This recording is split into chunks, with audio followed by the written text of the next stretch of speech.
Bonjour Yannick Châtelain. Bonjour Thibault. Vous êtes professeur associé à Grenoble École de Management et je vous reçois à l'occasion de la publication de votre dernier livre, Surfer couvert, protéger et défendre sa vie numérique, qui est publié aux éditions Ellipse. Alors il est question bien sûr de vie privée numérique.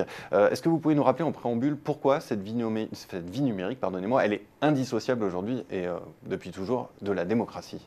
La vie privée dans son ensemble a intégré à l'ère numérique la vie numérique naturellement. Mais on a moins peut-être le sentiment de l'importance de cette vie privée numérique ou cette partie numérique qui est constitutive d'un tout, notre vie privée. Le droit à l'opacité du citoyen dans sa vie réelle ou numérique et la transparence des pouvoirs publics sont les fondements d'une démocratie. L'inverse, si on inverse les choses, c'est juste une dictature.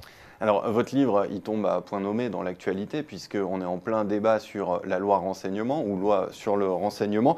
Début mai, 438 députés ont voté pour cette loi, de droite comme de gauche, et elle prévoit notamment la surveillance des réseaux avec des fameuses boîtes noires pour détecter les comportements suspects. L'objectif, c'est bien entendu de prévenir les actes terroristes. Est-ce que, selon vous, ça va dans le bon sens, dans un objectif de protection du citoyen ? Je suis malheureux pour mes députés, nos députés, qu'ils aient voté une loi qui établit en fait un système concentrationnaire virtuel. Alors, système concentrationnaire virtuel, expliquez-nous cela parce que système concentrationnaire virtuel, ça veut dire que vous allez avoir, aujourd'hui dans la loi renseignement, je vais essayer de faire simple, vous allez avoir une personne, le ministre, le Premier ministre, qui sera en fonction, vous allez avoir une autorité administrative, vous allez avoir donc ces fameuses boîtes noires qui seront placés chez les opérateurs cette personne va décider en définitive d'un certain nombre de cibles ou de comportements, qui seraient à surveiller.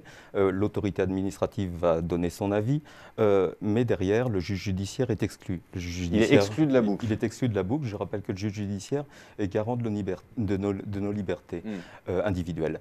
Par ailleurs, au niveau de ces boîtes noires, dont le concept reste tout à fait flou, qui sont mis chez des hébergeurs, on va dire malgré eux, puisque c'est la loi qui va les y obliger. Quand je parle de système concentrationnaire virtuel, ça veut dire que vous allez avoir des algorithmes qui vont déterminer ou faire remonter de l'information sur des comportements qu'on jugerait suspects. La question que je pose, c'est, sachant qu'il n'y a qu'une personne qui décide, qu'est-ce qu'un comportement suspect ?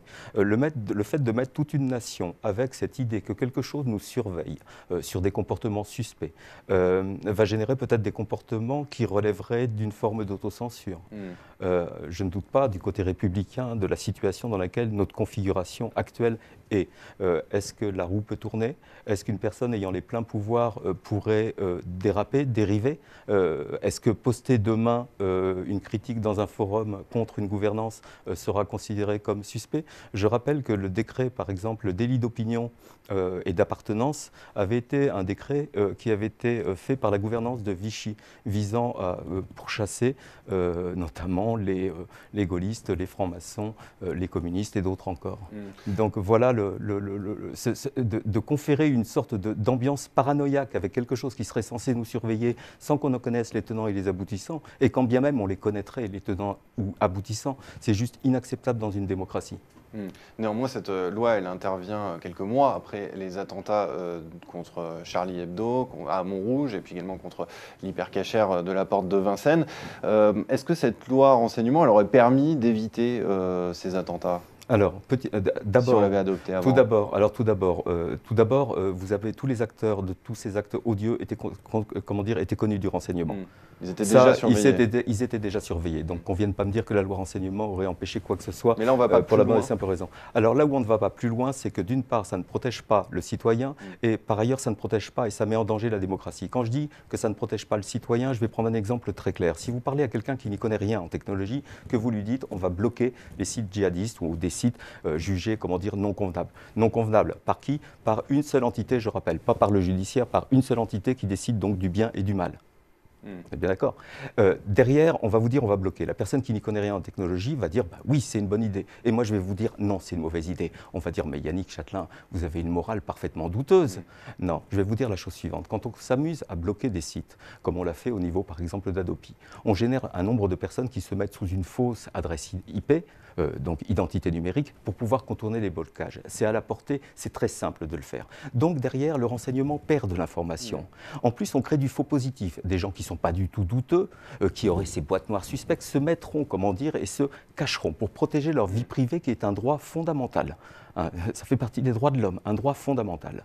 Donc ils vont se cacher. Le renseignement va être noyé dans l'information avec ce qu'on appelle du faux positif. Donc est-ce que le renseignement n'a que ça à faire que de gérer, comment dire, cette masse d'individus suspects a priori? Comment est-ce qu'on peut accepter dans une démocratie d'être considéré comme suspect a priori? Donc en fait, vous êtes en train de nous dire que plus on va surveiller et plus les citoyens et a fortiori les potentiels terroristes vont se réfugier derrière des outils qui permettent de contourner la surveillance. Non, mais les terroristes utilisent pas nécessairement. Internet est un coupable merveilleux, comment dire, pour justifier tous les maux de la société. Mais Internet n'est pas plus coupable, comment dire, qu'un téléphone mobile, qu'une voiture On va interdire toutes les voitures parce qu'une voiture explose. Arrêtons, soyons raisonnables. Et derrière, quand vous prenez la loi renseignement telle qu'elle est votée, quand vous prenez le Patriot Act tel qu'il est voté, on est, je le rappelle, dans un état de stupeur qui met au défi visiblement la raison. On est sur le coup de l'émotion. Et quand je dis que ça ne protège pas le citoyen, moi, je suis opposé à cette loi renseignement parce que, oui, bien évidemment, je veux comment dire, qu'on améliore le renseignement, qu'on améliore la qualité du renseignement pour empêcher des gens de passer à ces actes de folie, mais pas en utilisant des moyens qui complexifient le travail du renseignement. Et si j'étais le seul à le dire, ce ne serait pas grave. Mais quand j'entends le bâtonnier de Paris évoquer, je lui laisse son propos, un mensonge d'État, quand j'entends Jean-Marie Delarue, qui est une personne, une figure de l'interception, qui lui parle de la Stasi, qui évoque la vie des autres, ce film autour de la Stasi.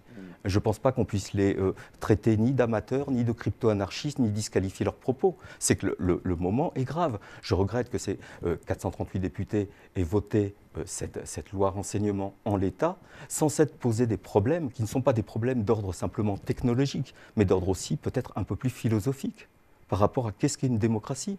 Est-ce qu'on peut avoir un système de surveillance de l'ensemble d'une population avec, comment dire, une personne qui définit le curseur du comportement qu'on va juger comme suspect? Pour conclure, Yannick Chatelain, qu'est-ce que vous diriez à ceux qui se disent « Surveillez-moi, très bien, moi de toute façon, je n'ai rien à me reprocher, je n'ai rien à cacher ». Je leur dirais la chose suivante, c'est qu'ils se souviennent d'une part de l'histoire. Dans un État laïque, j'estime avoir le droit de cacher à qui je veux ma religion, de cacher à qui je veux mon opinion politique. S'ils n'ont pas envie de le cacher, c'est leur droit, c'est leur plus strict droit, qu'ils ne m'enlèvent pas le mien, de cacher ne serait-ce que ces deux éléments. Eh bien, Yannick Chatelain, merci. Je rappelle la parution de votre livre « Surfer couvert » aux éditions Ellipse. Merci. Merci à vous, Thibault.